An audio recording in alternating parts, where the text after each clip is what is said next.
মুসলিম দেশ সম্পর্কে জানার জন্য অনেক দেশের লোকেরা সব সময় জানার আগ্রহ নিয়ে থাকে। এর সবচেয়ে বড় কারণ হলো মুসলিম দেশ বেশিরভাগ লোক তাদের ব্যয়বহুল এবং বিলাসী জীবনযাপনের জন্য পরিচিত। মুসলিম দেশগুলোতে এরকম অনেক কিছু ঘটে যা অন্য দেশগুলোতে ঘটে না। মুসলিম সমাজে মহিলাদেরকে বেশি অধিকার দেওয়া হয় না, যার কারণে অনেক মুসলিম রিবাজ, যেমন একজন বাবা, একজন পিতা তার মেয়েকেও বিয়ে করতে পারে। অনেক সময় তো এমনটাও দেখা যায় যে একজন পুরুষ বুড়া হলেও এক যুবতী মেয়েকে বিয়ে করে, অর্থাৎ বাড়িতে স্ত্রীদের লম্বা লাইন লেগে যায়। বন্ধুরা, যদিও বিষয়গুলো অদ্ভুত এবং আজব, আমাদের সমাজে থেকে একদম আলাদা, কিন্তু এই কথাটি সম্পূর্ণ সত্য, যার কারণেই তো মুসলিম লোক মুসলিম কান্ট্রিতে যাওয়ার জন্য সকলেই খুবই উৎসুক থাকে। বড় বড় কান্ট্রিগুলোতে কাজের জন্য, যেমন ছোট কান্ট্রি বা উন্নয়নশীল দেশের মতন যেমন আমাদের বাংলাদেশ থেকেও প্রতি বছর অনেক শ্রমিক কাজের খোঁজে যায়, কিন্তু তারপর তাদের সাথে কি আচরণটা ঘটে সেটা তারাই জানে। কিন্তু বন্ধুরা, আজকে আমরা আপনাদেরকে একটি মুসলিম কান্ট্রি কাতার দেশ সম্পর্কে কিছু বিশেষ তথ্য জানাবো, যেখানকার রীতিনীতি বা আইন সত্যি অনেক বিচিত্র। যদি আপনি বাংলাদেশ থেকে হন তাহলে অবশ্যই আপনার এই বিষয়টি তো আপনাকে জানতেই হবে। আজকে আমরা অনেকগুলো গোপন তথ্য সম্পর্কে জানবো।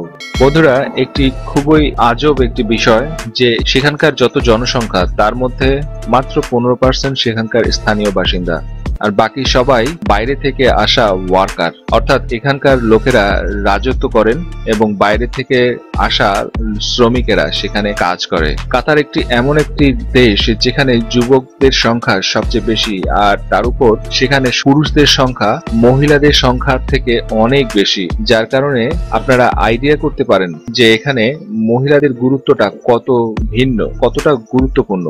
বন্ধুরা, কাতারের মহিলারা অনেক বেশি সুন্দরী, কিন্তু তাদেরকে বিশেষ কোনো স্বাধীনতা দেওয়া হয় না।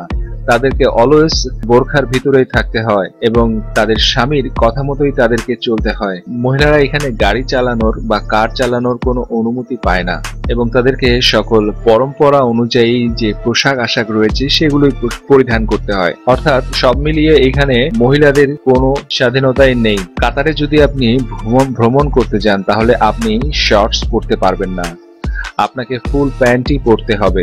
বন্ধুরা, যদি পুরুষদের উপরই যদি এত বেশি বাধ্যবাধকতা, তাহলে আপনারা বুঝতে পারছেন মহিলাদের উপর কতটা বাধ্যবাধকতা নির্দেশ করা আছে।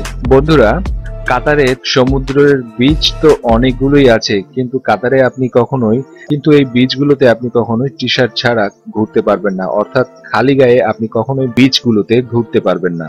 বন্ধুরা, অন্যান্য সকল মুসলিম কান্ট্রিদের মতো কাতারেও মদ পান করা সম্পূর্ণ নিষিদ্ধ, যদিও এই দেশের বিশেষ কয়েকটি হোটেলকে মদ জাতীয় তরল রাখার অনুমতি দেওয়া আছে। বন্ধুরা, আপনারা জেনে অবাক হবেন যে কাতারের মোট জনসংখ্যার 25% লোক শুধুমাত্র ভারতীয় এবং এখানে 180টি দেশের লোক কাজকর্মের কাজে কাতারে আসেন। কাতার একটি ট্যাক্স ফ্রি কান্ট্রি। এখানকার আইন কানুনগুলো শুধুমাত্র এখানকার মূল নিবাসী তাদেরই জন্য। বাহির থেকে আসা কান্ট্রিতে লোকদের উপরে মোটা অঙ্কের ট্যাক্স লাগানো থাকে। কাতারে যদি আপনি ম্যাকডোনাল্ডের পিৎজা বার্গার খান তাহলে আপনাকে 1 লিটার তেলের থেকেও অনেক বেশি দামে কিনতে হবে। এখানে বার্গার 300 টাকা পর্যন্ত, আর 1 লিটার পেট্রোলের দাম মাত্র 70 টাকা। যদি আপনার কাছে কার থাকে তাহলে আপনাকে পেট্রোল কেনার জন্য আপনার পকেটে মানি ব্যাগ দেখতে হবে না। কাতার পুরো দুনিয়ার মধ্যে সবচেয়ে ধনী একটি কান্ট্রি, কারণ এর কাছে দুনিয়ার তৃতীয় সবচেয়ে বড় ন্যাচারাল গ্যাসের প্ল্যান্ট রয়েছে। কাতারে অনেক মূল সুবিধাগুলোকে ফ্রি দেওয়া হয়েছে, যার মধ্যে বিদ্যুৎ, পানি, হেলথ কেয়ার, এই সব কিছু। কাতার একটি কট্টরপন্থী মুসলিম কান্ট্রি, যার কারণে এখানকার আইন কানুন মুসলিম রীতি রেওয়াজের নিয়ম অনুযায়ী পালন করা হয়। এক রিপোর্ট অনুযায়ী অনেকগুলো আইন কানুনের মধ্যে অন্য দেশের মুসলিম আইন কানুন এর মতো Saudi Arabia, UAE, Egypt, Bahrain মুসলিম দেশটিতে আসা যাওয়ার ক্ষেত্রে অনেক নিষেধাজ্ঞা আরোপ করেছে। যার কারণে বন্ধুরা, আপনারা যদি কখনো কাতার যেতে বা কাতার যাওয়ার প্ল্যানিং করেন তাহলে প্রথমে সেখানকার আইন কানুনগুলো সম্পর্কে ভালোভাবে জেনে নেবেন। বন্ধুরা, যদি আপনি জানতে চান যে বাংলাদেশ থেকে যাওয়া লোকেরা সেখানে যাওয়ার পর তাদের কি অবস্থা হয়, সে বিষয়টা যদি জানতে চান অবশ্যই আপনি আমাদেরকে কমেন্ট করে জানাতে পারেন, আর লিখে দেন পার্ট 2। আমরা অবশ্যই খুব তাড়াতাড়ি এই বিষয়টার উপর একটি নতুন ভিডিও নিয়ে আসব। তো বন্ধুরা, ফাটাফাট আপনি আমাদের এই চ্যানেলটাকে সাবস্ক্রাইব করুন এবং পাশের নোটিফিকেশন বেলটিকেও প্রেস করে দিন। আর ভিডিওটিকে বেশি বেশি করে শেয়ার করুন এবং লাইক দিতে ভুলবেন না। তো সামনের ভিডিওতে আবার দেখা হচ্ছে। ততক্ষণ ভালো থাকবেন, সুস্থ থাকবেন। ধন্যবাদ সঙ্গে থাকার জন্য।